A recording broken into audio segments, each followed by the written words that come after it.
I'm honestly not a huge fan of the pick, even though I kind of like thought they might do it anyway. It's just like they're going off the strategy that they have Necro Terrorblade, so like the Necro and the Huskar will snowball the early game. MidOne's already burned through his salve. FATA. MidOne doesn't even get through the full duration of it, and FATA's just going to town. A 7, 8, 9, 10 burning spears. MidOne knows he's dead. The torrent won't connect, and FATA muscling out the Conqueror in the mid lane. Puppey with the double damage rune. Doesn't have a lot of mana to work with, but that's the reason why Mangoes. And they turn over. So the stun, it's good. And control, Nisha does not have waveform. And when adaptive strike as well as the attribute shift, so no way to escape the gank. The strength morphing up. He's making this really hard for him. He's going all the way down with agility. PPD. They know where he is thanks to that observer wall that was already down. And Team Secret, they just want to put one kill on the board with a rotation of MidOne. They will find it. So finally chalking one up. YapzOr only has to hit one Malefice and they'll probably find the kill in mid. But instead, Zai's looking towards bottom lane.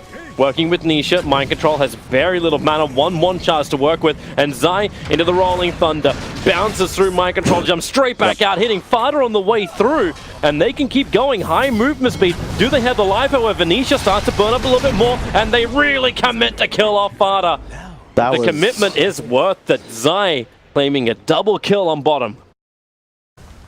And that was a hard punish. Like all of a sudden, the game is even, and as we discussed, like Secret, you win fights. Rolling Thunder's out once again. You may just see it happen once more. So there's the pickup, Mind Control. No, turn around, bounce him again. As MidOne has a good follow through. Saksa was really thinking about helping out. It's the end of his vendetta that he has. Mind Control's back far enough. And Zai doesn't really seem to be that interested in the fight. It's Nisha and Saksa who just trade a little bit of hits. In fact, Nisha going to waveform forward. Now Mind Control, pull back in, and that was that combination we were waiting for. Actually missing a little bit on that torrent. So not exactly what they wanted, but it will not matter when YapzOr's there to land the extra stuns. That's just And Nisha so is still just going, he's going 1v2. He's been chasing Nyx for the last probably 30 seconds. There's actually no quick TP support either. Like both TPs for support, so Team Secret, one doesn't exist and the other's on cooldown. So Nisha is alone to fight on this bottom lane, and Saksa, oh boy. Alright. It's the first mistake I've seen Nisha make outside of the laning phase in a while. YapzOr in the meantime just farming jungle. He'll be rushing the Blink Dagger, which in this game I agree with, because Zai, and this is what we see with Secret, the cores pick up the support style items. Enables YapzOr to do what he wants. YapzOr with the Midnight Pulse. He has the Malphite stun now available, but here comes the jump in. That's a great black hole opportunity as the Reaper's Sight does not find the kill over on Conqueror. In fact, Mind Control just pulled back into his own depth. The curse is out, and Zai is held in position. Ball and all. But they found the 2 kills the Team Secret really wanted to have. MidOne will be able to TP away to safety.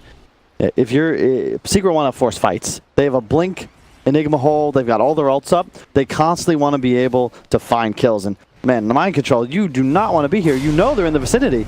Oh, but still, he's jumping in. Unless this is bait, Zai's going to jump forward. Winter's Curse is available for PPD, but then the jump forward and the hit back. Team Secret, this chain stunning onto Mind Control, executed perfectly. And this time their smoke will not be instantly broken. I like this smoke too because it's to wards. They already have these deep wards placed in the enemy jungle. They're going to just run straight for them, and look what they find. They're going to find FATA. The perfect hit. Pick him up, pull him back in again. Got the armlet turned on, but that will not save FATA. There was not enough support coming his way quick enough. He wasn't sure which one was real, and by the time he realized Ace was on the retreat, just out of range. And it's the benefit, once again, of this move speed build. We saw Butterfly Sandra Nyasha last game. This time Ace going drums. That's a real nice by Carapace. The swashbuckle from Zai, but here comes YapzOr, but the curse PPD in the right position. YapzOr is held there, and maybe with a stun in his own BKB, they can walk it out as X marks spot, Torrent and Rolling Thunder. They're all coming forward, right on top of the next assassin as Nisha waveforms forward to get the kill onto the Nyx. Mind control, he's got a little bit more life thanks to the Ghost Shroud towards the one charges. He's healing up pretty quickly, and he's got extra help. FATA jumping forward with that fresh BKB of his. He's there, ready to fight the Nisha. He's just so strong. The double kill for him already. FATA can't even stay close. The X marks the spot, keeps pulling him back and forward. Catch it up, fearful of the amount of damage that Team Secret can output. Well, Nisha's going to go in for Roshan with that double damage rune. He feels very confident to do so. They have no black hole, though. No, they do not. No Rolling Thunder just yet. Ghost Shift is back up, as here comes the rest of NiP. Mind Control just jumps straight inside the pit, looking for his own target. No Reaper side available. Zai, Rolling Thunder's forward, manages to split 8 as well as Mind Control, but it's FATA, who is in so deep. It ended up being a 1-for-1 trade-off. He couldn't get back out again, but the waveform Mind Control, so much damage. Hex marks the spot into the torrent. The control will just sustain through all the duration of the Ghost Shroud. And NiP now with 2 heroes down cannot stop Roshan from happening. If you're going to play this Huskar and you're leaping in, you need to be BKBing at the same time. He got disrupted. Well, he wasn't peeled off by a purge. He just straight up got disrupted in the face and then died. Nisha's really farmed, and you start pushing a bit with the Shadow Demon Illusions as well. Another mechanic that Secret's abusing. And they even dodge the Splinter Blast. Like, that's meant to be the counter push for NiP. X marks the spot, managed to pick up over on Ace. Hitting nice and hard, but then again, FATA does manage to catch out. Puppey has to BKB and run away. Nisha does also burn his Metamorphosis. So a small trade-off. Kind of feels like NiP came out on top, but do they want more? Nyx Assassin's already on the hunt. He's going to find his target. It's going to be Zai. And they find the stun. They find the control. The Reaper's sight. The Lincoln Sphere tries to block it.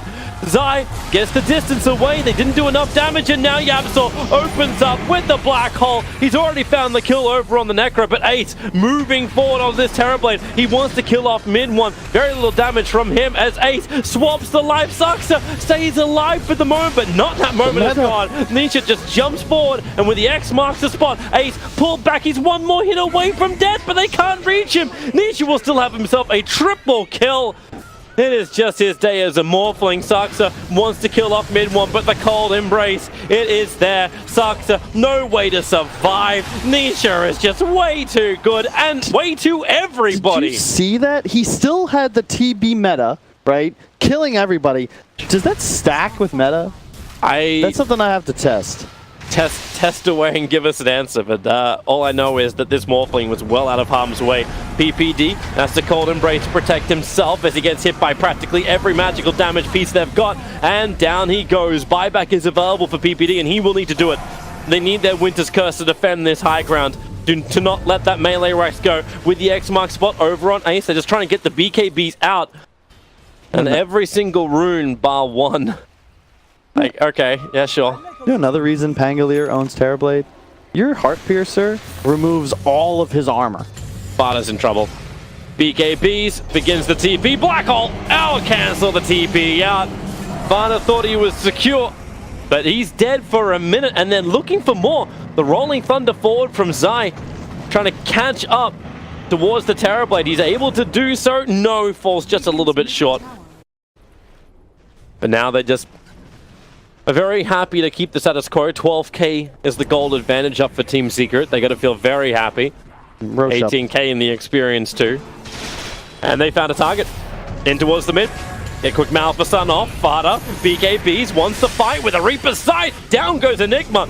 That's a huge streak to end over on YapzOr, but what's going to be the collateral? It's PPD to start with. Nisha is well beyond godlike, and now they have to turn their attention towards the Terrorblade. He's holding his ground. Sunder is still available, but now Nisha, he'll just turn into the Terrorblade as well, beating in towards Ace. He swaps the life with actually Saksa, and that allows Zai to jump further forward. Spike Carapace not able to actually trigger and hurt Zai as he jumped up.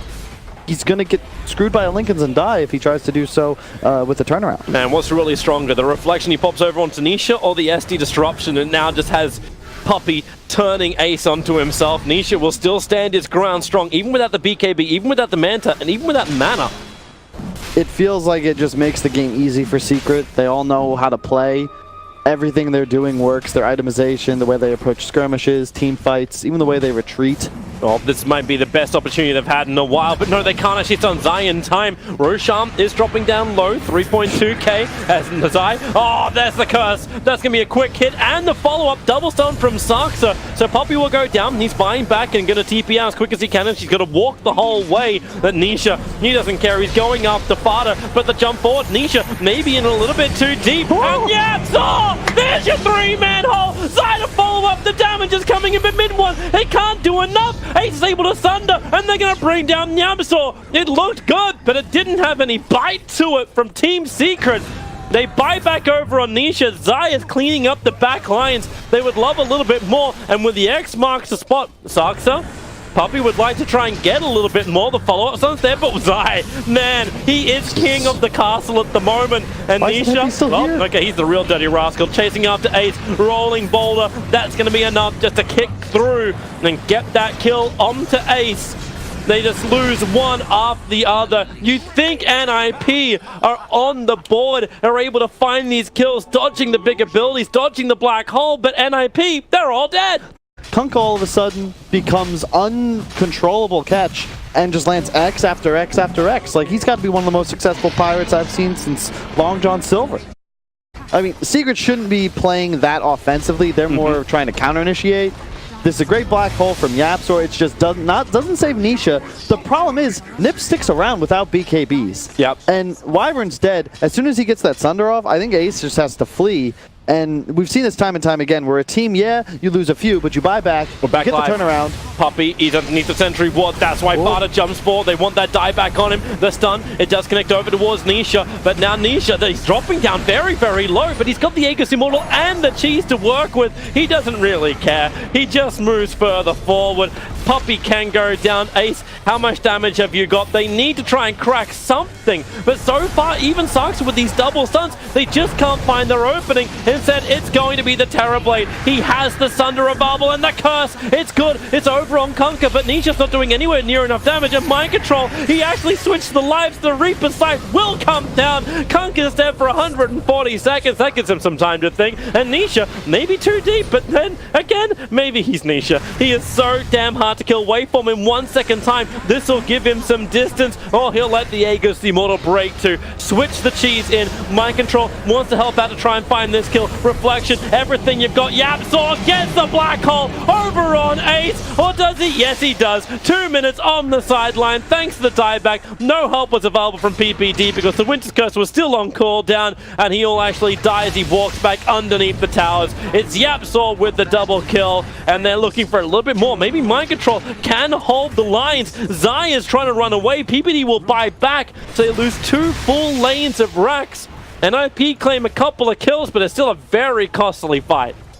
They're doing a good job of sweeping the map together, where they clear both lanes, they clear the jungle, and no one's ever out of reach of their allies, because you invite a fight if you're Secret, if NiP want to give it to them, but they have no need to invade the high ground just yet. Oh, YapzOr, he's going in way! Oh, did BKB? He black hole for that one, and now PPD's coming over. They got extra help. Remember, he has the refresher. The Reaper Sight does not find the kill, but the damage remains. That will. So no Enigma for the moment. He has buyback available as now Nisha comes into the fight as that Morphling, well as everybody. And the buyback's there from Enigma. He's TPing over towards the Trident with a double torrent and control, Mind Control. Oh!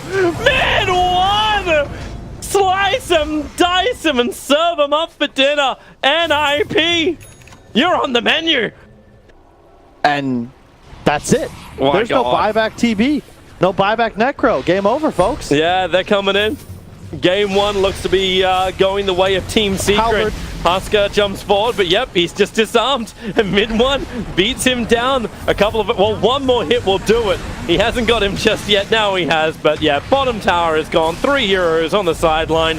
And this game, it belongs to Team Secret. Even with the curse out, no one's close enough to YapzOr for him to die. Team Secret 1-0 against NiP, and 1 victory securing that upper bracket position at the KL Major. I love watching Secret play, man.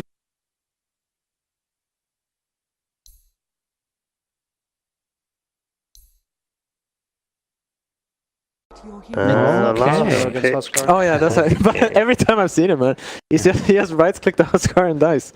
Every time. And then he's level 4.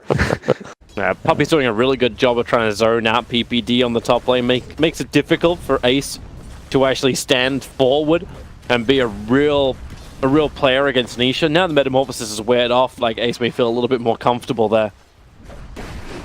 But getting cursed up and having the glaive harassment, yep, well, goodbye mid lane. FATA, you wanted him to step up, he gets the kill over on mid one. Yep. That's a good start. And that once you hit the point of no return, you have too many stacks on you. You just have to try and go for the kill, because at the very least you'll deal enough damage to force equitable regen purchase by the opposing mid player. And oh, YapzOr. Yep, he's having a crack towards FATA, and FATA is, well, he thought he was safe underneath the tower, but a double damage rune, Rubik rotates over. This is a very risky maneuver, because you always have to be concerned about the Furiant's teleport back in. They'll know he just cycled out, though. Here's the pickup. Couple of hits. That's 3. That's 4. The heavy damage with a slap down. Wow. One more will do it. And MidOne with their Monkey King. Sometimes you can think he's a range hero with the length of his stick. Almost feels like we're playing against Bloodseekers at the moment. I'm under attack. Just TP away. Mm-hmm. This is... I mean, down bottom, Zai's almost pulled even with the Furiant in CS. That's very impressive. Weaver able to actually steal the regeneration rune away from MidOne, and with the combine, actually FATA, way too much damage for him. That Boundless Strike really hurt from MidOne, and he almost gets the secondary hit he needed in to get the kill. YapzOr does his own TP out, and once again, all the way back to base, mind control. This is really well done. I think Puppey's actually looking for a wraparound kill, but there's this dive on mid lane. Team NiP. Yeah, they have Stampede, but they have nothing beefy enough to really get in the face of a Huskar and a Prophet. Top lane, Nisha's in a lot of trouble. Yeah, he's trying to stay alive, but with that Weaver bug latched firmly to his bum, he could not get out. Yeah. Now they jump in towards mid lane. MidOne able to get that big slap down. FATA, is that enough burning? MidOne is dropping very, very low, and yep, it will be the trap, but he gets the kill. He actually kills FATA before FATA kills him. Yeah, YapzOr the Burning Spear won't kill him either. Utilize this Radiant Advantage. Take this top tower the next time. Set up for a gank on Nisha. That's going to be your move. Yep. And they can keep adding a lot of pressure to do this push. FATA knows that Zai is just down here on bottom lane. So it's quite an easy kill off for him, as there is little to nothing that Zai can do. No mana, no defense, no hope. Nice game. This is both teams, I think, executing their game plan. NiP sitting comfortably with all 3 cores on top of the net worth. Nisha thought he may have actually been safe. Mind control, doing his rotation with the Wrath of Nature kicking through. They find that bonus damage. Grabbing Nisha just before he hits level 6, 5 3/4. And Prophet will start to fall off once you hit that 30-minute, 40-minute mark. MidOne's getting aggressive on the Weaver. 3 hits, and already Saksa knows he has to sit behind the tower. Meanwhile, in mid lane, Frostbite over on Puppey. Another jump forward. FATA gets his 4th kill of the game. Meanwhile, Weaver does die underneath the tier 1 tower on bottom. Good movement from Secret. Nisha, in the meantime, popping a meta just to farm this triple camp in the Dire Woods. Should be certain this is the fight that Zai is really looking for. With the tree summon, they see MidOne out. Okay, it is. Jumping forward, using the Stampede for the bonus movement speed. Ace will be here as well to help out. Nature's Prophet. Mind control having almost impossible time to get away. Puppey gets in range for the +2, but it's the Boundless Strike that hits him towards FATA as YapzOr controls him, holds him there, and then into the Wukong command. It's the defense notion here from MidOne to try and survive and get himself down towards the shrine. The regeneration will keep him alive and deny the kill to FATA. Saksa's getting some time on bottom lane without any kind of pressure from Team Secret, so he's playing catch-up for the moment. While PPD and Ace want to continue their pressure on top lane. They don't want to give this free space towards Zai. Even with the Frostbite. Seems like Ace as well as PPD, they're very uncertain if they really want to go for this. Mind control begins his TP now. At the same time, Monkey King comes onto the tier 2 tower. Oh, that's a long dive in. Nice doppelganger. Dodging Zai's hoof stop. So Ace able to find the kill, but man, he is deep. And YapzOr wants to try and find the kill of his own. He stole doppelganger away from Ace. Ace will need a little bit more time, but with MidOne arriving, Boundless Strike off cooldown. Now pick him up, they'll throw him down, and +2. Dude, YapzOr kill steals everything. Sustainable team fight items to keep his whole squad alive. Not just himself. Yes. Looking at you, YapzOr. It's a team game, right? PPD, he's going to find Puppey. No, Puppey gets the curse off. And PPD just has to run away while Huskard, no! They can't clip him up, but what they can do is they can get the Boundless Strike down and the Wukong command. No way to escape back out again, and YapzOr stealing the level 4 Crystal Nova kills PPD with his own ability. And not even realizing this is going on. They are well away. So yeah, this belongs to NiP. Aegis Immortal in the hands of the Huskar, a very much needed item for any Huskar player. They were, I believe, out of range. Yeah, they are out of range of that Dire Observer Ward, so it won't be scouted out. They see Puppey in mid. And they need to be able to hit the Nova and Frostbite. And that's what they will be able to claim. Or will they? Stampede. Okay, now the Frostbite's used. Puppey trying to charge forward, but FATA just gets the jump off. Yeah, he forgot Zai had his hands on his keyboard. He hesitated for a bit there. If he had just kept walking away, he would have lived for sure. Stutter stepped a bit. YapzOr slowing down the push in mid. Level 4 Fade bot makes life very difficult. I love how he's not even trying to steal anything from FATA, but the Wukong command from MidOne right around the tower. They already break the Aegis of the Immortal. Mind control as well. He thought he was in a great position, but he was surrounded by Team Secret. A double kill for Nisha. Man, I hate to keep bragging on the guy, but why is FATA playing bottom side of that tower? PPD will die as well. They wait for Puppey to come in range. Another +2. Infected by 10 intel steal. And Nisha just found himself a double damage rune, so this mid push will come even faster. But that was a silence for top. Oh, that was so good. He prevents the Weaver ultimate. And now they get the kill onto mid. Man. You bounce down, bounce up, and you're 3,000 units away. Oh, they're jumping again. They found my... No, they don't fight Jack. MidOne just bounces away, and now they look for a better target. YapzOr runs in, able to get the pickup, throw down, use the Crystal Nova to slow him up. Ace will have to doppelganger himself out, but damn! The damage, they just turn on the reflection, and you know which one's real instantly at that point. Yep. And they need that to go down before... that second Roche spawns in. Well, yeah. Let's have a closer look at that, I guess. This is for people who do not have vision. Mid lane, the chase is coming in. A nice slap down and the global silence. No way for the Huskar to fight. They're caught inside of Wukong, picking up the PL and throwing him in. How many times must Secret have a flawless fight? It just seems it's like second nature is breathing to these guys. And PPD slaps down a double kill for MidOne. This is punishing. They pop all their ults. You see the Crimson Guard? It's almost like just a display of dominance. Like, what are you gonna do, NiP? Yep. Darks is looking towards the mid.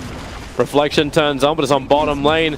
Where it's MidOne and YapzOr playing around with mind control. The tier 3 tower has been dropped in the mid lane in the meantime, but that's 4 hits. It's up, and MidOne 2 hits. 1, 2, YapzOr. Of course. Oh my god, this man. They look at the circle just drawn though by YapzOr. He knows what's up. They have no global silence for 15 seconds, so even if he knows what's up, like does MidOne want to get in on this? He'll bounce up. They avoid the swarm. As Roshan, very low. There's a quick curse, but Roshan killed by the Radiant. Anyway. FATA has the Aegis, the Immortal. And the cheese is in the hands of the PL. Slap, YapzOr, pick him up, has an over, global silence out once more. They actually waited for the global silence to come up before they took this fight, and FATA, the Aegis will shatter, but it's in the backlines up next towards Roshan. Doppelganger Ace must use it to get away to safety, but I think PPD is kind of dying to curse at the moment. They're never overextending, and they're limiting NiP's ability to punish, because if NiP can get those couple kills with ults down, they can start pursuing, but they're going it's again. It's a big if. YapzOr, he's got Shikuchi. He moves so fast. He's even starting with Your Scepter to allow MidOne to get the jump in and then the extra control with telekinesis. For PPD, they drop down the sentry. YapzOr, Shikuchi off cooldown. He'll just keep running. MidOne will keep bouncing, and support in the meantime is on the way. Nisha will arrive. He'll leave the bounty room because he doesn't care. There is money in heroes and not just investment in banking. They look for even more. The reflection. We stop for a second to breathe, and Ace, he drops down quickly. If it wasn't for the cheese, he'd be dead. The slap down. YapzOr trying to get in range with a Blink Dagger. He picks up the Weaver, throws him down. He's looking for the Sun over on top of Ace. Instead, they just combo at Weaver, able to get him this. But what they really want, they want that PL. They want him dead. Reflection turns on again. My lord, this damage! Husker, he's under his tier 4 towers, and they don't give a F. They are going to take him out. No issues at all. Turn towards the mid ranks. They need a creep wave. They're battling through backdoor regeneration. Don't worry, YapzOr's got it. Immediately, YapzOr and MidOne somehow escape as the entire team of NiP tries to close in on them. And then Secret's just like, hey, we're here, guys. And you see MidOne just leap right back into the fray. Yep. You were TI saying, like today though, you were saying something very similar about Nisha's hero pool. Like yes, Terrorblade, Morphling. It's very much the same type of line again. YapzOr is going to initiate in on the top lane, so they're already looking to kill off the Husker while on bottom lane. Zai, you know he's going to stampede away, but it's the top lane when the kill will happen. FATA going down. Zai begins to TP. Does anybody have a stun? No. Not a single hero has a stun, Toby. Reflection hits again. Everything slows down. Nice little cut from Mind Control. At least he's able to get rid of the trees of Monkey King, but then Global Silence is out. The slapdown is there. No way for Saksa to escape. And this is really the game. Like, they cannot get rid of Team Secret. This is an infestation of NiP base. Just wait till the more friends come out from the Monkey King. And all of a sudden, the Wukongs will go down. They just beat the crap out of Roshan. Not a lot Weaver can do for it. Like, he can potentially swarm in a second. Goes for the 35-minute bounty runes, and now YapzOr's just like, yeah, guys, this guy's stealing my runes. That's my money. And the heart remains active, so he doesn't really care. The more damage he takes, the better it is. Kind of hilarious for a hero who has 10 armor to do such a thing. There's the Wrath Major bouncing through from YapzOr. Able to use the time-lapse nice and quickly as Ace wants to charge forward. What do they actually steal? It's actually time-lapse. It's the Aghanim's time-lapse that YapzOr's got. He just redoes all the damage. Zai back to full health. They jump back in again, and now it's freezing field for YapzOr that he'll steal too. Huskar's on the front lines, but it's a 3-man slap down with a boundless strike. No way to escape. YapzOr lets it go. It's defensive Yule Scepter up. BPD will die as well. A quick jump forward, but he steals the life break and jumps back into the Husker. How much can you buy out? Oh, this is punishing. This is punishing. GG, like all good teams do. It is NiP going down 2-0 to Secret. What a round, Secret. It has been a flawless victory for them today. A 4-0. First against J.Strom and now against NiP. They look hot. They were the favorites coming into the event, and they've done nothing to demonstrate that they shouldn't be. Yeah.